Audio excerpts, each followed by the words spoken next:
All schools have the moral purpose to develop a child not just academically, but socially, physically, emotionally and spiritually.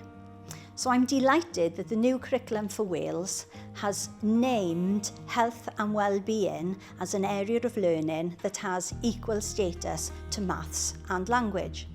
We don't use one programme, we use several in order to inform our welcoming and collaborative ethos. Staff need high quality training if they are going to have the confidence and the skills to support our children's emotional well-being.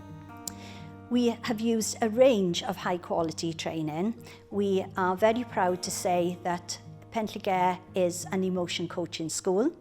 Our staff are ACEs and trauma and attachment informed, and all these skills can be used to support individuals at different times in their learning journey.